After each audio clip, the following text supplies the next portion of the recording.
in the studio. Yeah, what's happening? Yes, sir. Yes. It's an honor to be here, you dig? Yes, done in front of a live studio audience. Yes, the, sir. The listeners don't know it's not real. they still think they still think this is happening in front of a live studio. Right.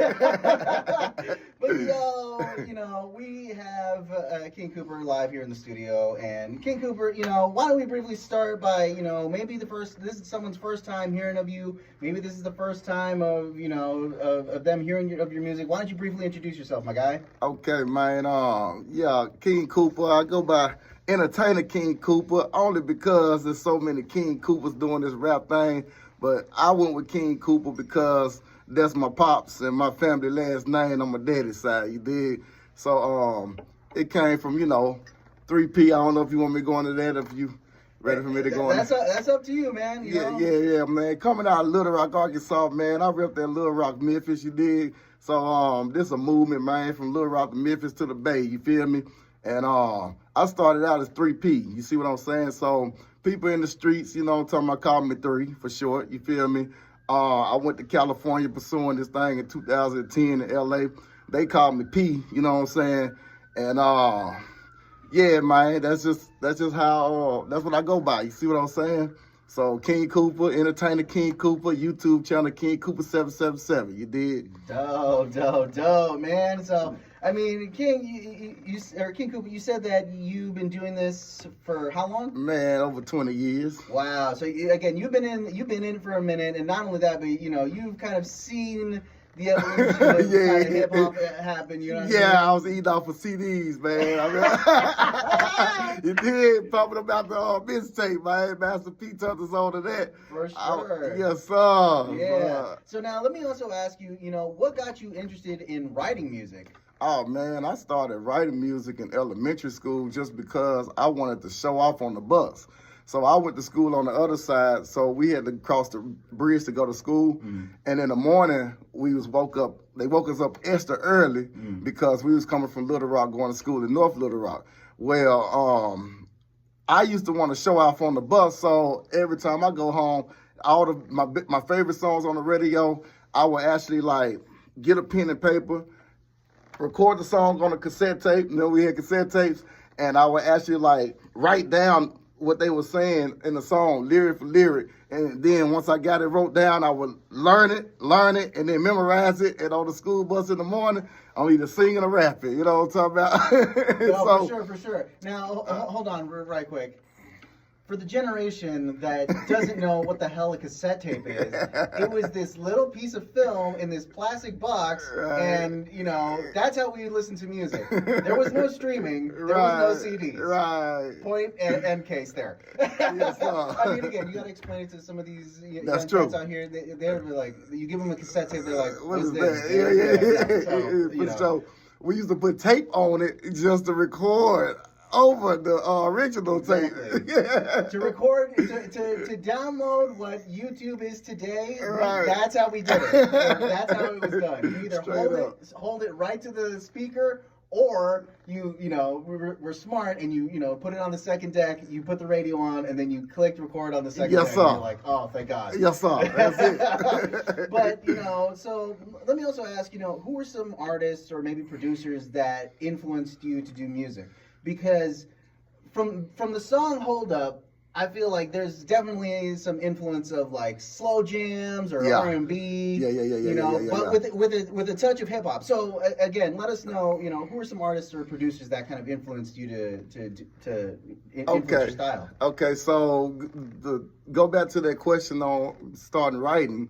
I actually started writing slow music, slow songs before I ever started writing rap. And I had a partner that I played football with, still my partner to this day, named D'Evan. He go by Shin D. He was like, man, I want to see if you can rap, write a song, write a lyric or whatnot. And so in class, instead of doing homework or doing my work, I was writing lyrics. So he ended up getting me in the talent show, and we won first place that year, and the rest is history. But far as writing, yeah, man, I was influenced. I ain't gonna lie, I'm from Arkansas, but I was influenced by the West Coast, you know what I'm saying? The Snoop Dogg's, the Tupacs, you know, I ain't gonna lie, man, the whole West Coast. But back home, you know, OGs like rest in peace, Ice Miles, you know what I'm saying? That was a big home. We got people like E-Dub, you know what I'm saying? He one of the legends from Arkansas and whatnot. People like Al Capone, Frazier Boy, if you go on over to Memphis, you know what I'm saying? They're my guys to this day I fool with. But everybody, man. And then when I became a independent artist instead of a group, it was like everybody that was solo artists, I studied them. T.I., you know, anybody that was solo, Master P, Ice Cube, everybody that was solo, I studied them, and then I'll take a little bit from their craft, and then I'll create my own, because I didn't want to sound like nobody else. So writing, man, I love writing. I can't rap nobody else's music. I have to write my own songs. For sure, for sure. And again, it's very interesting because, I mean, again, in that song "Hold Up," you're telling a very kind of like, you know, I guess you could say a very vulnerable story, right? You know what I mean? You were talking about in this, guys. If you didn't pick up on it, you know, he's talking about, you know, how he was in love and he was, you know, this lady was trying to trap him and all that kind of stuff, right? So.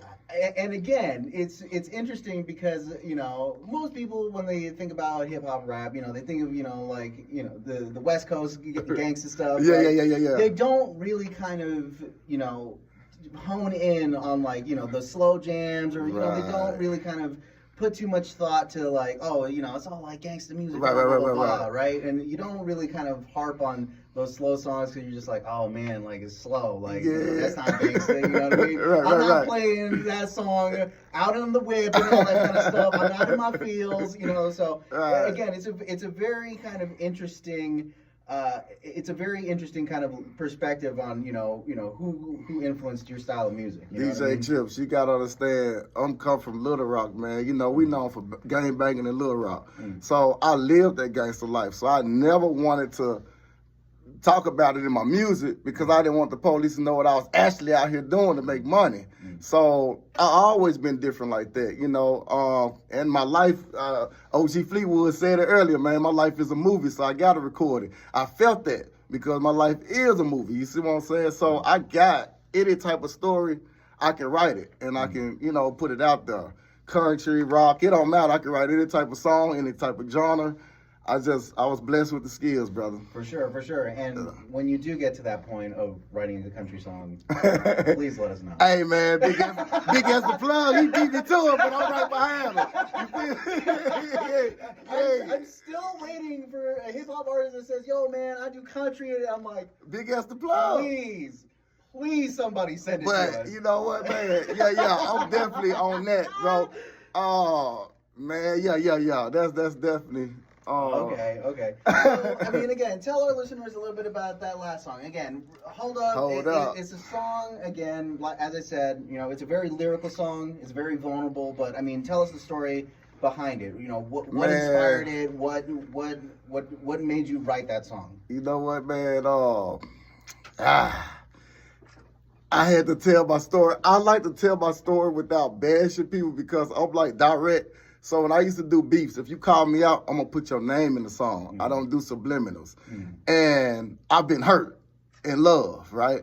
But I never wanted to, like, expose the females that, even though I can, you know what I mean? But I never want to expose them on what they did to me or who I'm talking about. So I just took all the stories and what I've been through, and it's like, man, you know what? This time, I'm finna do a Hold Up song. Like, hold on, little mama, you sweating me, you know what I'm talking about, you dig me and whatnot, but I ain't on that right now. I'm trying to build myself. You see what I'm saying? Yeah, you sassy and all that, but I'm trying to build me. So you just gotta hold up on that, and if it turn into something, then it might turn to something. You know what I'm saying? No, for sure. And again, normally when it's like, you know, the R&B singers that sing a very soulful song, my first question is like, who hurt you, bro? Like, you know what I mean? That's usually the question. Right. But this time, you know, again, thank you for explaining, because, I mean, I was going to follow up with, again, so who hurt you, bro? Like, oh, you know, man, like, bro. But, you know. I hurt me. I mean, again, you're out here still being a gentleman. Yeah. Gentleman saying, like, you know what? I ain't going to put nobody on blast. Yeah, right? mom's raised right. I ain't gonna lie. If you think it's you, it's probably you. Yeah.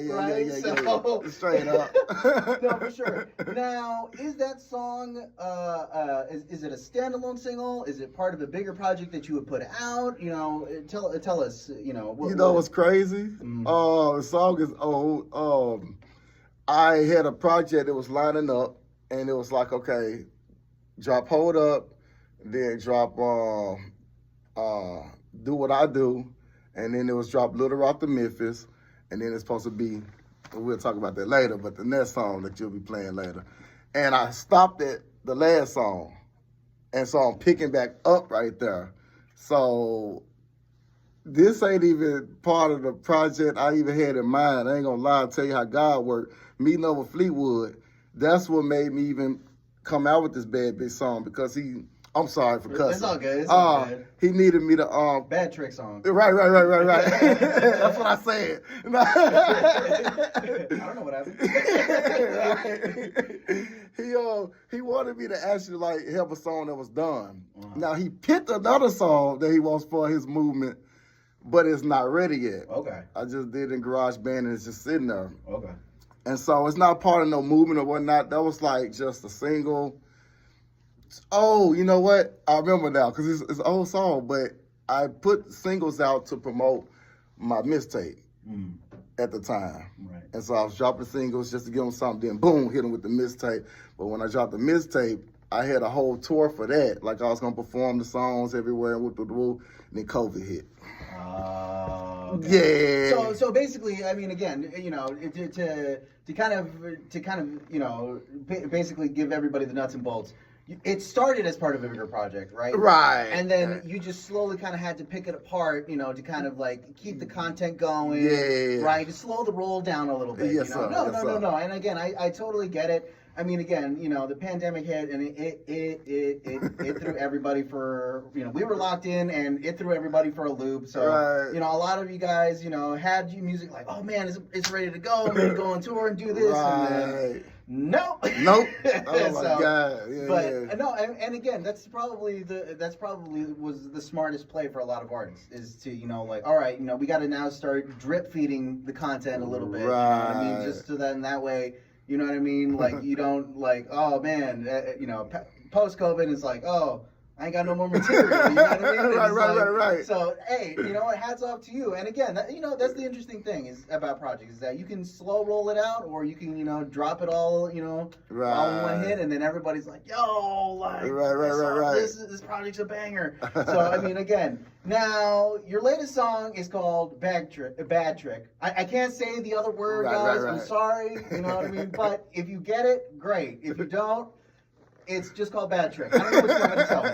Right. Now, this isn't your first song, correct? Correct. Right? So let me ask then, what makes this song Bad Trick different than anything that you've previously worked on? Well, because I actually produced the beat myself and wrote the lyrics and, you know, did everything and got the paperwork that's saying only my name. Because usually with split sheets, you have the producer, you have the splits and all that. Right. I get paid 100% on this whatever I do with it. Okay. So Bad Trick is a song that you produce 100%. Like this is all 100% you. Yes, sir. Like, you know, not to say that nobody had a hand in the pot. You know, obviously you had, you know, it'd be like, yo, dog, like, what do you think about this song? Blah blah blah. blah After blah, it was right? done. Yeah. But I mean, again, like, I totally get it. And again, you know, I think I admire artists that aren't afraid to get behind the production seat and the engineering seat, and not just be like, oh, you know,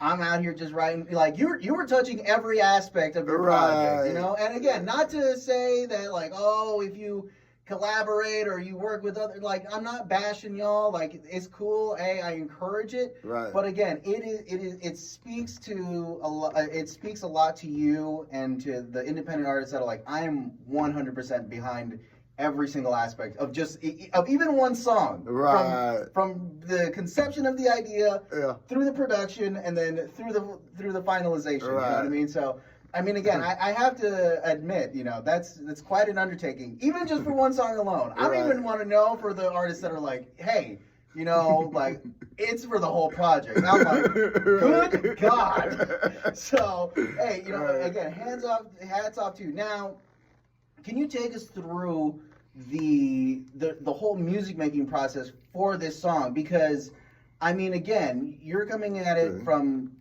the conception of the idea to the production of the beat, and then figuring out your lyrics. Like, take us through that whole process, because it's one thing for artists to have the song already written, and then they wait for the beat to come along, and you're like, I got the song, let's go, let's go record, you know, you know, all gas, no break, right? Right. But here, the the whole process is completely like out the window, like the normal process that we're accustomed to, out the window. So take us through your process exactly of putting together this song. I mean, like, you know, like that has to be difficult in the sense of, I mean, you're coming up with all the melodies of the beat and everything. Like, Okay, so it's a lot to me, man. I move in silence, so it's a lot of people don't know about me. But I'm a workaholic, first off. You're not going to outwork me. You're not. Don't even try. So... What it takes King Cooper to do, or what it takes two people to do what King Cooper does, you can't even compare. Maybe That's even three. Apples and oranges. Maybe take 3 people. Just saying. But I told you, I'm very heavy influenced by Tupac. So I'm a storyteller. And my songs, I've always wanted to separate the gangster life from my music. So even if, I had partners that of course, I was in a group, you know, and we was, oh God, they would love to get me on gangster songs because they knew I was like out there. But I would have to tell it in a way that I'm not telling on myself. So I could get gangster with it, but I'm always trying to like teach the younger generation that if you do this is what you can expect from it. You know what I'm saying? So with that song, it was just like, I need a club banger. Let me get a club banger. Shout out to Sine, man. I haven't talked to her in a while, but she told me a long time ago I need to do a set song or like a bad bitch type of song or something. I mean, like 15 years ago.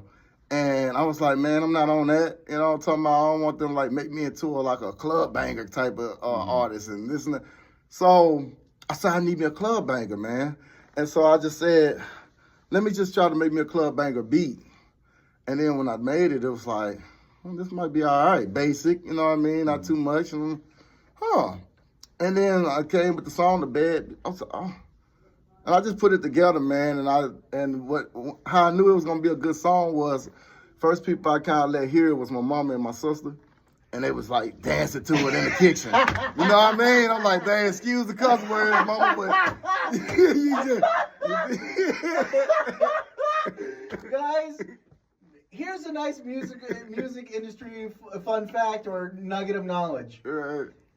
Play your music for people that will never listen to it, and if they vibe to it, it's gonna go hard on the paint. Okay? Fun fact: if you're trying to make a club banger, play it for your mom. If she is like, I would never dance. It's like, you lying. I know you lying. Yeah, it was the dancing, because she always listened to my music, you know what I'm saying, try to like learn some lyrics and whatnot.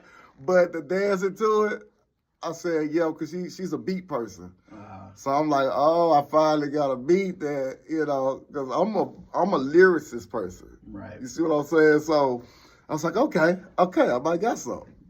Okay. And that's how that came about, man. And again, it's interesting because, I mean, again, I'm a beat person too. As a DJ, you know, that's just the way my brain is wired. I have to think like, you know, like, okay, if I play this song in the club, is it going to keep the party jumping, right? Right. But the fact that, again, you are a lyrical person and you had to now kind of get out of that state of mind. Hold on, DJ Chips. I have to let you know. I was also in the band. So you talking about from junior high school. My first band teacher, we actually, Miss Nichols, we share the same exact birthday on the same day. And then I was like first chair, second chair in 10th grade competing with a 12th grader as a trombone player. And I taught myself how to play, you know, the drums, and I like the tuba and whatnot, and the baritone, because we had the same notes. But I was the guy that go listen to the songs on the radio, learn how to play it with my trombone, get to class like 30 minutes early, showing off, playing the song that they listen to on the radio. And then my guy, Matt Pruss, rest in peace, he was played the drums, saying he was my quarterback. He'll come in with the drums, and then my other people like Aaron Vaughn, he'll come in with his saxophone, and they'll just tune in. We're like playing this song that's on the radio. It got to the point where the band instructor, Mr. Mouton, had to take one of the songs, make lyrics, like notes to it, so we could play it at the games. The songs is on the radio, and that was influenced by me. Oh, that's awesome. Yes, sir. That's so sick. So kind of in a way, in your high school, right, you were the kind of the person that started as like, all right, so we're going to do 50 cents in the club. Yeah. Right, or on, you said it was trombone? Yeah, I was on the trombone. We're doing 50 cents, in the club on trombone. All right, let's do it. Right. Then they come in and he was like, oh shit, I gotta get y'all to do this at the game, bro. For sure. Yeah. Hey, you know what?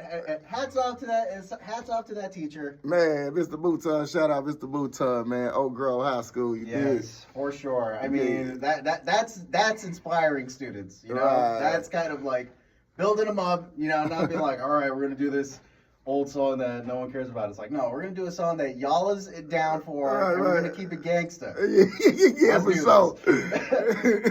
sure. Now, to kind of shift gears a little bit, right? I was lurking on your IG, and Okay. I saw that you did an independent film called Why Me, correct? Yes, sir. Which, guys, let me give you the brief cliff notes about it. But which is a drama following an emotional turmoil of a teenage girl and her family's trial and errors, getting to the bottom of her father's death. Correct. Right. Now, how did that whole acting experience come Oh, my about? God. I mean, like, again, it's not, again, I understand the connection between like, so and so does this type of music, and we're gonna feature this type of this song in the film, right? That makes sense to me. Right. But how does an artist go from music to acting, right? How does that experience even happen? And tell us, how was that experience? Shout out, I love the experience, brother. Shout out to my acting coach, Christy Taylor. I didn't think nothing about movies. I told you I came to California 2010. Mm-hmm. I actually was performing at the Celebrity Center. And every week it'll be new record labels coming to see me. The guy, brother Dean, he was like, dude, they coming to see you. They coming to see you. I was literally signing autographs because they was like, bro, so if I say something about crip walking in my verse, I'm doing the moves because I also could dance. I started out dancing too. So, when it came to, oh God, I lost my dang point because I got to tell the story. Chrissy Taylor's going to make sure I tell the story. When I was in California then, I was trying to get a background extra job, okay? Mm-hmm. I go to the building, and they're like, can you hold up? After telling us there's no speaking roles, there's like 10 people came in after me, but they tell me to hold up after everybody leaves. And I'm like, okay, what do y'all want with me? Like, I'm ready to go to work. I can't get a job. Not even a McDonald's job here.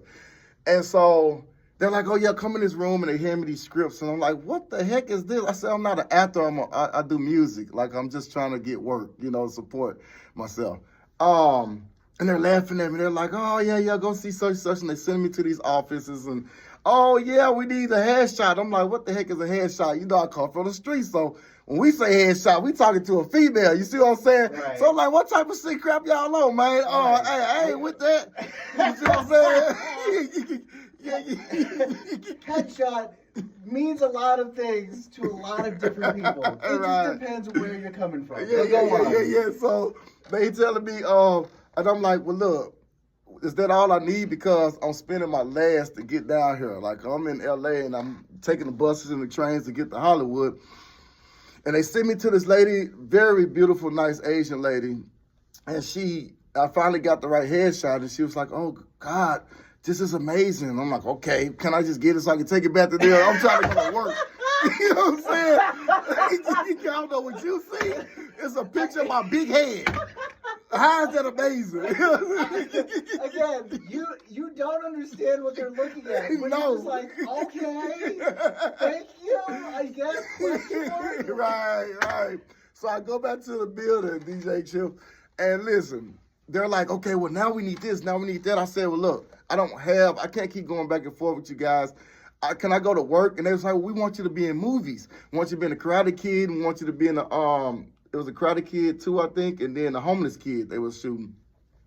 And I was like, well, can I start working today? And they just kept laughing at me. Oh, you're going to make way more money in movies than you'll do with background extra. I said, yeah, but I need that background extra job to get all the stuff you guys asking me for. And they wasn't hearing me out. I had a 2-week plan, but they wasn't listening to me, so I walked out. And so guess what I walked out of? The building I walked out of. What? Paramount Studios. Oh, Jesus. I did. I ended up. I didn't know until I got to Memphis. My acting coach, Chrissy Taylor, I told her the story, and she was just like, "What? Do you know how many actors like pay to go to school and go to acting classes, hoping one day they'll get to walk in those doors, and you walk out of them?" I was like, "Yeah, they weren't listening to me, so I walked away." So, again, again, they're offering you like actual like talking parts. Yeah. And you're just like, yo, man, I'm just trying to get a job here. That's like, it. What are we doing? I need to make money now, bro. Oh my gosh. I'm not in the streets no more, so I'm trying to do it, you know. Oh man. Hey, man. Can I respectfully ask, how did your acting coach not kill you right there on the spot? Oh, she wanted to. She wants to this day. To this day. She's like, hey, you better not. you done messed up, son. Yeah. And so she's so connected in Memphis that she's just like, won't you just try it? Won't you just try it? So I'm like, okay, well, cool. I'll give it a shot. She takes me to this this acting page on Facebook. Right. As soon as I got on there, the only thing I said was like, y'all know of any movies that's coming out where I can do some background work. I had like 3 people inbox me with their movies, not just background work. And I'm like, what the heck is this? Like Speaking roles. Again. Speaking roles. I'm not experienced. I don't know what's going on. So one of them was YB. One of them was it was like a zombie movie, and the other one was The Priest.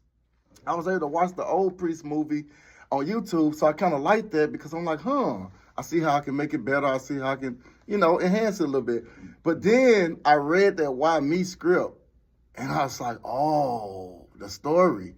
Because the daughter has bipolar, disorder. Yeah. And my little brother has bipolar, who's serving time in the penitentiary right now because of it. And so it touched me, and I'm like, oh, golly. So I was like, well, what's the next step? So what do you need? And she was like, well, we just need you to send in your, I forgot what it's called, your monologue. Your monologue. Yeah. And so she was like, as soon as you send that in, we can move to the next step. So I go to Kristen. I'm like, what does that mean? Like, go to the next step.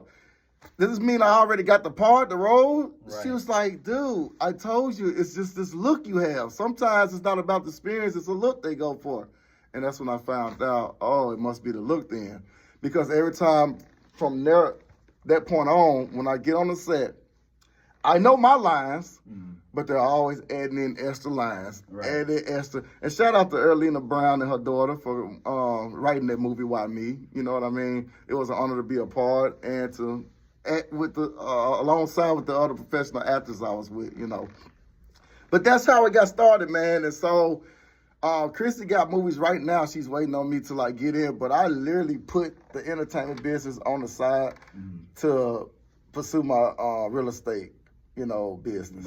Right. You dig what I'm saying? Do it my way. I walked away from deals, brother, and got blackballed and everything. So it pushed me to suicidal at one point and everything. So yeah, it got deep, and so now I'm doing it my way. Yeah, no, for sure. And again, I think that's interesting though, because again, I feel like a lot of people just take, not to say that, people take, there's different scenarios, right, where, people are comfortable and they'll be like, all right, I did this big Hollywood film, I can do independence, and right. I'll be fine, it doesn't matter. Right. But the fact that, again, I feel like what happens a lot is that again, you're just trying to. A lot of people just trying to get in the door. It's like I don't care if it's an extra, whatever, right? I'll take it. I am not tripping about it. Right. But again, the fact that you happen to land on such a story that kind of resonated with you, right? It's like that's even a more rare opportunity, right? Because a lot of actors, it's just like, oh yeah, I was young, I did this independent film, and it's part of my resume now. I don't really like to highlight it too much, but it's there. It's right. And again. The fact that you felt that you resonated really well with the story. Yes. It's something that again I feel like is a once in a lifetime kind of thing. No, for sure. And not only that, but again, you can, if it's a story that resonates with you, then you can give it all 100%. It's like, oh man, I'm going through this, right? Yes. So I know exactly the energy that I got to deliver. Yes, sir. Right? Well, I played the father role. Yeah. Yeah. And my son was taken out of my life before he was born. But every role has been like the father role. So I was like, okay, God, I see you showing them that I'm actually, a great father. Yeah. But my son know it too, so that's all that matters. For sure. And guys, if you want to go watch, after this interview, if you want to go watch the film, you can find it. It's on Tubi. You can check it out there. Yes, sir. Amazon Prime. Yes, there you go. Yes, so sir. Anywhere where you have an internet connection, you can definitely watch it. So now, I was also doing a little bit more research on you. I'm sorry, Avery T. Cooper is the actor name. Okay. Alrighty. Well, yeah. Of course, you wouldn't go by King Cooper for your. Right. You're gonna keep it professional. Right. Professional. Yeah. Noted. Now, while I was doing my research on you, I saw that you put out a few videos on your YouTube channel as well, and you did an R&B mixtape as well, right? Yeah, I did. Wow. And it was called it's called For the Ladies, Volume 1, right? Yeah. And you did a few remixes to a couple classic R&B songs. One of them being We Belong Together by Mariah Carey. Man, yeah. So, tell us, what made you want to dip your toe and put out an R&B mixtape? Because again, I get it in the sense of where you were saying that you wanted to do the hip hop thing, right? But obviously, you wanted to not snitch on yourself at the same time. You wanted to, still tell a good story. Yes, sir. But then to go to the opposite end of the spectrum and be like, yo, girl, let me talk to you right now. So tell our listeners, what made you come up with that, what made you want to dip your toe into R&B? Well, first off, man, R&B has been in my soul because my mom used to buy all the R&B. His R. Kelly, Keith Sweat, Tevin Campbell, and I used to just be by the radio learning them songs, bro, until I knew how to sing it. And it was embedded in me. But like I say, she and D introduced me to rap when I got to junior high school, and it just changed. So I kind of already had both talents, I guess, I never tapped into. But with that, it was just kind of like a moment of hearing Tupac, raising we hate, oh my God, hate the ladies that make the babies, and the messages he give out about women. Brenda's had a baby, you know what I'm talking about? I was thinking about those type of songs, and I'm like, you know what? Let me reach out to the ladies. Let me talk to the ladies. We're losing them, you know what I'm saying? They're not listening to us, they're not respecting us, and it's like, let me talk to them, directly to them. And then I love the R&B artists that I chose to remix their songs. But DJ Chip, you got to understand, you're talking to somebody who remixed every R&B artist song that I've heard. You know how many songs R. Kelly came out with, how many albums he came out with? I remixed every last one of his songs on all his albums. Yeah. Never put them out, just did it. Right. You know what I mean? Right. So I love R&B, bro. Yeah. Like, I listen to it. When I was selling crack, I would be listening to R&B. So it wasn't like, no, I had to be like gangster, this and that. Yeah. That's just kind of in my blood, Right. passed down from my daddy, his daddy, and in the bloodline or whatnot. On both sides of the family, really. But I love R&B, bro. And I love love. You see what I'm saying? And that's how I got hurt. Again, it's interesting that, again, one leads to the other, right? In a way, right? Right, Because right. you put out that project for the ladies, mixtape volume 1. You Yes, put sir. that out how long ago? Oh, that my was roughly like 20. That was pre. I never 2019? pushed it, bro. So I was just pushing it. I always lived in the studio. If you wasn't available, I got this studio to go to. If you ain't available, so my stuff would get old to me so quick. It was like, and my mom used to say, well, it's old to you, but new to the world. I'm like, but yeah, but it's just, I can get better. I'm always trying to get better. So I'm like, but I need to do something with this project. This is a good project. That's what made me push it when I pushed it. But I made it like over, oh my God, 10 years ago, bro. Oh, okay. You know what I mean? So I mean, again, it's a time capsule for sure. Yeah. But I mean, again, the interesting thing is that it just aged like fine wine. Right. Like, again, I understand Appreciate it. in the sense of like, to put a project out or like, and then it's like, oh, it's old, it's not relevant. Right. Yeah.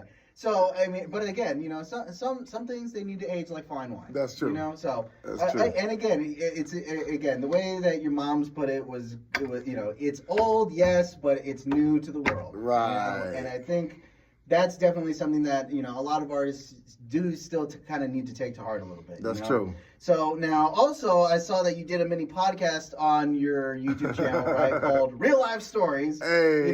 What can you tell us about that? Because I did watch a few stories. Okay. Right, I watched. I think that. So the story that you were telling about with regards to Paramount, that's the $1 million, how you deal. turned $1 million It's the down. music. Oh, that was music. And it wasn't even deeper than music. Oh wow! I got okay. connected to some high ups, and I kicked down the door, and they sent me a contract. Oh, okay. Yeah, because I'm always networking, so I know so many people, and people love to like just help me out because I'm just an open spirit. Yeah. And I'll just keep it real. I met one of the Illuminati members, and they told me the ropes on how to. Yeah, I'm being dead serious, bro. Guys, just so you know, as soon as he said, I met one of the Illuminati members, my eyes went wide. I'm So like, did. that's not a sentence I think I've ever heard in my life. And he made it sound so casual. Yeah, I met this Illuminati guy. We went to Dunkin' Donuts. He was great. Right. Excuse me. That's the Why are you female. so casual with this? Yeah, I know. Yeah, it was actually a female that was a member. She didn't represent it, but she was born into it. So she enlightened me on everything. Oh, okay. You dig what I mean? Yeah. And it was just like, I'm tired of fucking trying to make it, bro. Like I'm doing it the right way. I'm not hurting nobody. I left the streets alone. I'm trying to be all in. I'm trying, okay, God, what's up? So, I bullshit you not, man. I'm sorry, guys. You BS us not. It was 3 initiations, bro, and I went through 2. Picked out my house, picked out my truck, and it wasn't no $1 million house, because I wanted to keep some of the money. Like, I'm wise, Right, I'm gonna take $1 million. Yeah, for sure. Yeah. Like, You may be done, but you ain't spent it. You know what I mean? right. And I was pretty dumb back then, but yeah, man. Anybody that's in the streets, I feel like that's dumb. So I call myself dumb, you know what I mean? But I don't judge nobody for getting the experience or whatnot, but I still think it's dumb. But anyway, yeah, brother, I went through with it, man, and on that third one, it was like the spirit and God was like, well, you know what you get yourself into, but you don't have to. And he reminded me of all the other talents I had. And it was like, well, some people can only sell drugs. Some people only know how to rap. This would be perfect for them. But you got all these other gifts. Bro, you can manage artists. You can be a motivational speaker, because I love motivational speakers like Les Brown, talking about Jim Rohn and a lot of them. And so I was like, there, you right. And then I can control my money and I can do it how I want to do it. And I walked away, bro, but I paid for it. People don't understand. I mean, again, I don't think I could turn down $1 million. But then again, I would be like, I don't even know half what you said before $1 million. So Yeah. I mean, the fact that again you were able to first of all, this is the story. The guys, go check out his podcast or his mini podcast on of King Cooper 777 for real on his YouTube channel. It's called Real Time Story or Real Stories. But I mean, again, I just watched that and I'm like, this is wild. Right. Of just like again, like. Just again, it sounds like something he's made up, but right. I mean, again, with the level of detail of like, yo, there was a 3-part initiation. I already had 1 through 2. Yeah, I was 1 away. Yeah, you know, and it just sounds like this is too real. Like, first of all, how is this not a movie? Listen, DJ Chills. Everywhere I go, I set up like I went to Florida, met a lady who's in the industry. We had an event called The Counterfeit. She found one of my songs called Counterfeit, and she created an event around it. I'm talking about professional. That's what made me do my own documentary, but professional video to promote it. I'm finna get paid, go live, and she's teaching me all these new ways of getting paid. All of a sudden, disappear. And I'm like, why does this keep happening? Like, every time I get something set up, it just gets shut down, and then the person disappear. I knew what was going on. I know. And then it pushed me to suicide. I'm like, you know what? You know, I create my own contract, bro. I'm accept it, but they ain't gonna like it when I accept it because I'm coming in blowing up everybody, including myself, on that type of stuff. I'm gonna create a deal. I'm gonna put somebody up in a CD for my son. He'll be good. And I'm finna just go out with a bang. So you should play with me. Exactly. Not only that, but I mean, again, it's better for you to have 100% control, right, of your music, the content that you put out, right? Versus, okay, you know, you only control, you know, again, for the sake of argument, you know, 50%, you know, we got to take 50%, we got to get our cut. Then, you know, you don't own, you know, your masters, you don't own none of your music, right? It's, you know, it's not yours, right? And again, that's kind of the crazy part about this whole music thing, right? And that's how people end up getting screwed over a lot of times. Shout out to Finesse 2 times. They don't have that knowledge or they don't have the wisdom, right, of like, oh, you know, like, hey, you know, like, you know, I'm doing this whole music thing, right? What's the right approach? You know, they're offering me so much money, right? And then they don't read the contract or whatever, right? And then it's like, yeah, you own none of it. Just so you know, right? No, you got paid. Right.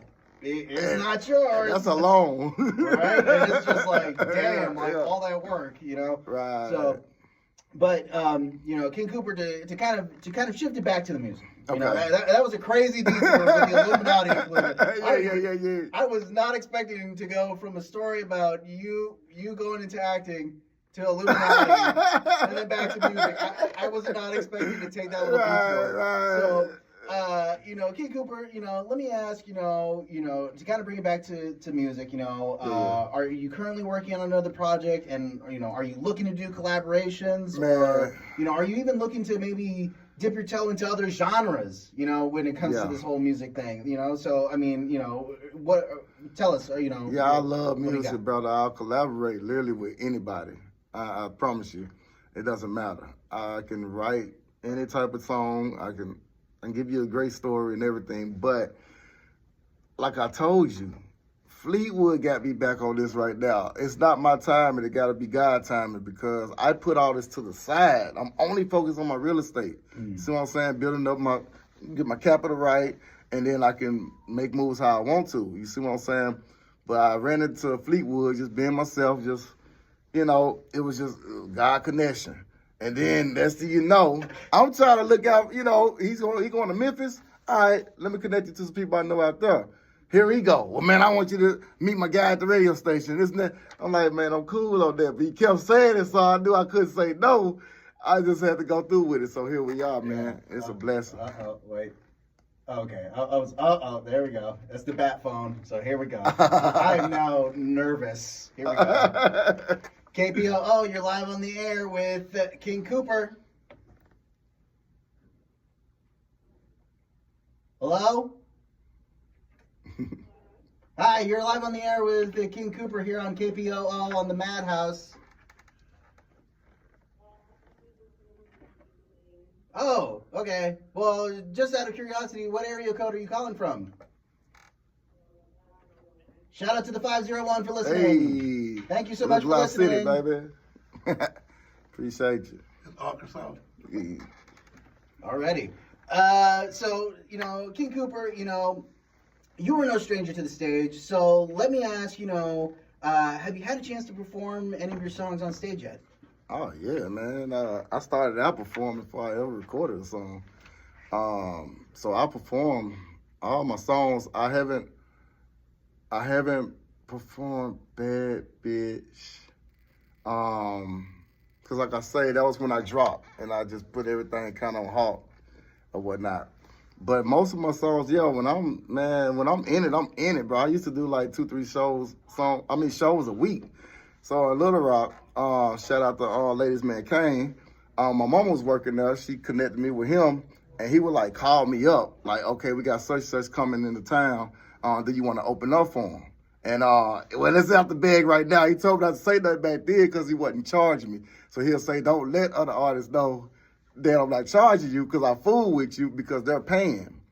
And this been a while back, so he ain't gonna get in trouble with nothing. Right. But yeah, man. Statute of limitations. Yeah. But he would call me up, so I didn't even have to like call him and ask him, man, can I get in the show? So I got a lot of artists in concerts before they ever even went to go see a concert. Cause I'm always trying to show love. You see what I'm saying? I'm always moving around the town. And I invested in myself, man. I just was all in. So I made them type of connections, had songs on the radio, performing and opening up for concerts. I didn't stay to watch them, bro, because I studied the industry. I'm like, after 1 or 2 shows, and I'm like, they're not trying to put me in position. Screw them. I watched the local artists, and I was gone. By the time the celebrity got on stage, no boy. I just love them. You know what I'm talking about? I'm a fan. But other than that, I realized y'all ain't trying to put nobody in position.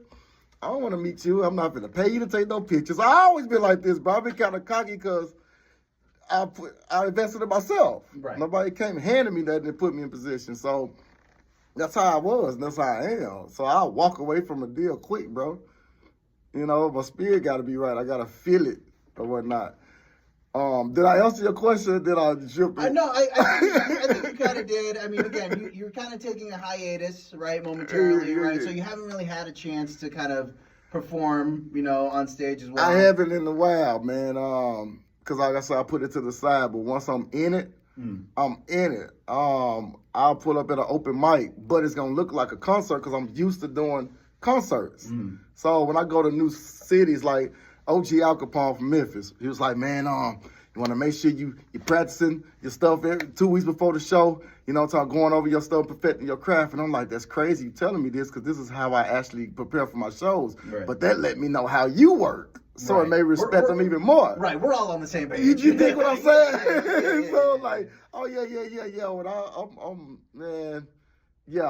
I'll perform. When I perform, I'll never lose it. So I could take 10 years off and I get back on the stage. It's just gonna come back out of me. For sure. Now, can I also ask, maybe for the people that have never seen you at a show, how would you describe the energy of your performance? Man, I gotta touch every part of this stage, and it's just me.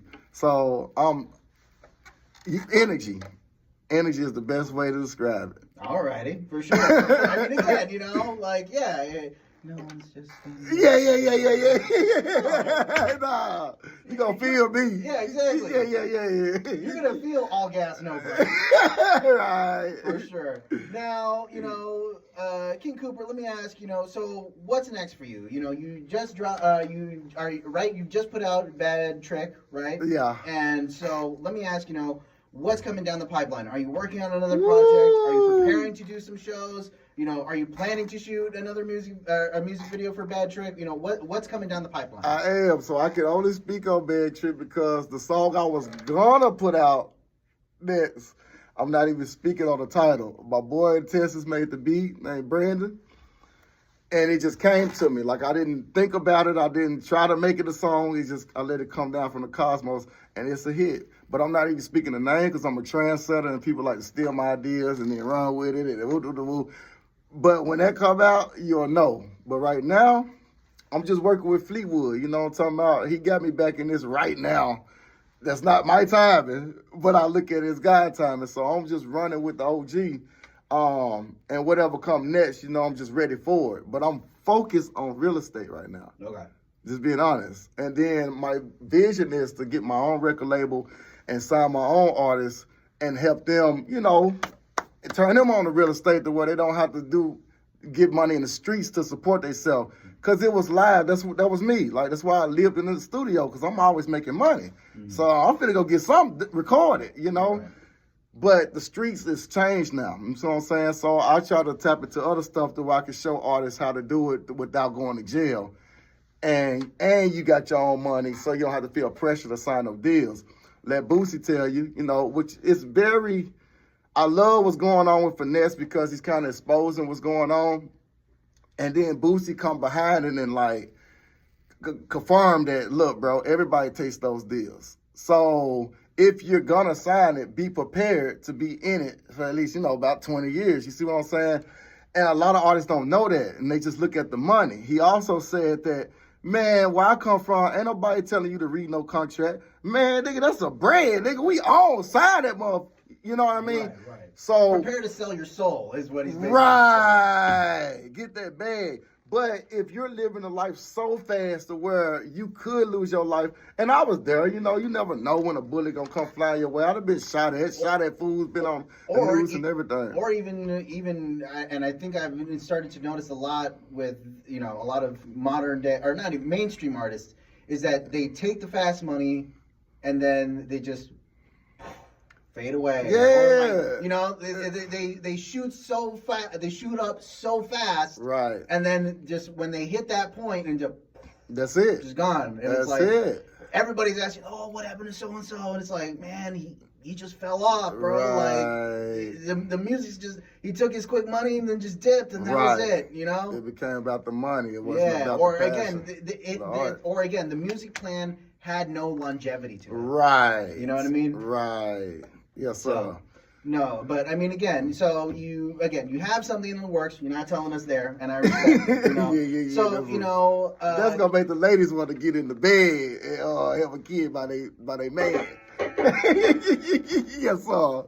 Guys, KingCooper is writing a song that is going to be part of the Get the Draws mix. Yes, sir. So, you know, KingCooper, this time is for you. You know, unfortunately, you know, in this age of music, it's a numbers game. It's a social media game. Right. It's a numbers game. So let our listeners know where they can follow you on social media. So then that way, you know, when you drop the Get the Draws song, you know, they got it in hand. Oh, man. So all platforms is Entertainer King Cooper. Okay, but for YouTube, it's King Cooper 777. So if you put Entertainer King Cooper, you can find me on Facebook, Instagram, TikTok, and you know, all that stuff or whatnot. But YouTube, King Cooper 777. And we growing that, man. I went from over, I think like 1,500 subscribers in like a month. So it's steady growing slowly or whatnot. But I'm just trying to get my 7 different incomes, bro, so I can be making money while I sleep. That's the goal. Yeah, for sure, man. Hey, Put in the work. Put in the work, exactly. Yeah. Put in the work now, so then that way you can just coast later. Right, but you exposed me though, DJ Chip. I move in silence. Oh, let people know what I'm doing. I just pop out. I just pop out, man. Well, like, at least again, you know what I mean? At least, you know, now it's not a secret in the sense of like, like, how is it that King Cooper's chilling now and he's doing music? Man, homie, put in the work. What can you say? Right. You know? I got a movie called coming out with Chrissy Taylor. Y'all be looking forward to it. Yeah. Shout out to my boy Criminal Man. You know what I'm talking about? I will be in a few of his movies, another Korean film. I've been in RIP, you know what I'm talking, movies. So I've been at a few of them, even wrote my own short film. You know, wrote it, edited, recorded, edited. Chrissy Taylor is featured in that one as well. But shout out to Tara, shout out to Asia, you know what I mean? And shout out to Angela, shout out to Tina, shout out to Levita, you dig what I'm saying? And everybody else, I left out, man. It's a lot of people, man. That. Well, again, I was about to say this time is for you. I mean, if you got any more shout outs, yeah, it's too many. It's too many. I just had to get in because I developed a personal relationship and I see something else coming next with them. So I just wanted to like kind of highlight that or whatnot. because I will be working with them on some projects. All righty. For sure. For sure, for sure. Well, I mean, since you already did your shout outs, you know, we have the song here loaded up, Bad Trick. So, you know, again, give our listeners the brief story behind the song Bad Trick. Bad Trick, I just did the club bang, and it was like the first one. So, and this is like years ago when I wrote it. So, the next club banger is going to be even better than this one. Alrighty. Well, like I said, we have it here loaded up. So, King Cooper, you know, we're going to have you do a custom intro to your song. So let our listeners know who you are and what station is playing your single. Yeah, King Cooper, going by Entertainer King Cooper, and I'm at K-Poo 89.5 FM radio station in San Francisco, California. Cheers.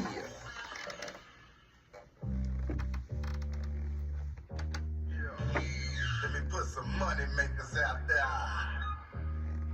Head to the dance floor. If you're a bad bitch, head to the dance floor. If you're a bad bitch, head to the dance floor. If you're a bad bitch, head to the dance floor. Say that like you're trying to make a bankroll. There you go. Yeah. Yes, sir.